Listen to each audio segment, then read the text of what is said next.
தற்போதைய பாம்பு பஞ்சாங்கம் உட்பட்ட பஞ்சாங்கங்களின் மூலம் விஷ்ணுவின் பஞ்சாங்கம் என்பதால் தான் விஷ்ணு கோயில்களில் இன்றும் சித்திரை 1ஆம் நாள் பஞ்சாங்கம் வாசிக்கும் சடங்கு நடைபெறுகிறது.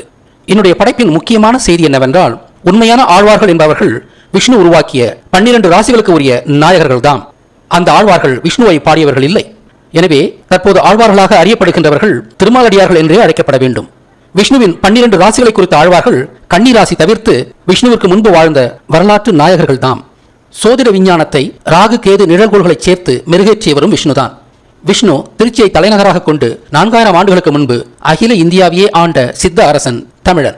அதனால்தான் அவர் வரதராஜன் என்று அழைக்கப்பட்டு பிறகு வரதராஜ பெருமாளானார்.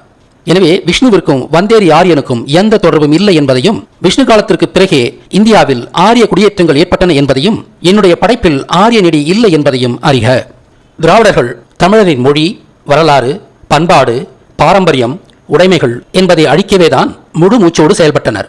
படையெடுத்து வந்து இங்கு கொட்டை போட்டு விருட்சமாக வளர்ந்திருக்கும் வந்தேரிகளான அவர்கள் தமிழனாக இருக்கும் வரை தங்களுக்கு எதிர்காலத்தில் சிக்கல்கள் உண்டாகும் என்பதை நன்கறிந்து தமிழனை தமிழ் மண்ணிலேயே எந்த அடையாளமும் இல்லாத ஏதிலிகளாக்க பிரம்மாண்டமான ரகசிய திட்டங்களுடன் செயல்பட்டனர். அந்த திட்டங்களின் செயல் உத்திதான் ஆங்கிலத்தை காட்டி தமிழை அழிக்க முற்பட்டது. தீண்டாமையை காரணம் காட்டி சாதிகளை அழிக்க முற்பட்டது. முற்போக்கு என்ற காரணம் காட்டி தமிழர் பாரம்பரியங்களை எல்லாம் மூட நம்பிக்கை என்று கொச்சைப்படுத்தி அழிக்க முற்பட்டது. சமஸ்கிருத சொற்கள் என்ற பொய்யுரை கொண்டு தமிழரின் உடைமைகளை எல்லாம் ஆரியனுக்கு தெரிந்தே தாரை வார்த்து கொடுத்தது. தமிழரின் நாட்காட்டிதான் உலகிலேயே சிறந்தது என்பதை திராவிடம் அறிந்திருந்தது. இது தமிழரின் வியக்க வைக்கும் வானியல் அறிவை உலகறிய பறைசாற்றிக் கொண்டிருந்தது. இப்படிப்பட்ட பெருமைகள் தமிழனுக்கு இருந்தால் அவனை அடித்தொழிக்கும் திட்டத்தை நடைமுறைப்படுத்த முடியாது. எனவே இது பிராமணனின் சொத்து என்று அறிவித்து தமிழரிடமிருந்து பறித்து பிராமணனுக்கு கொடுத்துவிட வேண்டும்.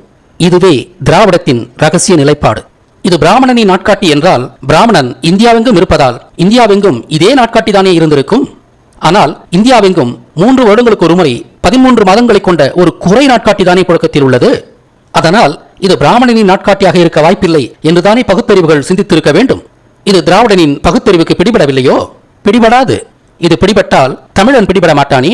எனவே தை 1 என்பது தமிழரின் வானியல் அறிவை பிராமணனுக்கு தாரை வார்க்கும் ரகசிய திட்டமே.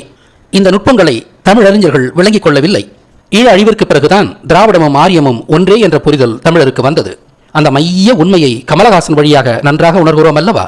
பாரதிதாசன் கூட தனது இறுதி காலத்தில் தான் திராவிடத்தை உணர்ந்தார்.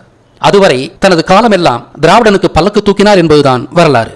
இன்று எல்லாம் உணர்ந்தும் தொடர்ந்து திராவிடனுக்கு பல்லக்கு தூக்கி சக தமிழனுக்கு கொடும் துரோகம் செய்யும் புல் உருவிகளும் உள்ளனர் தானே.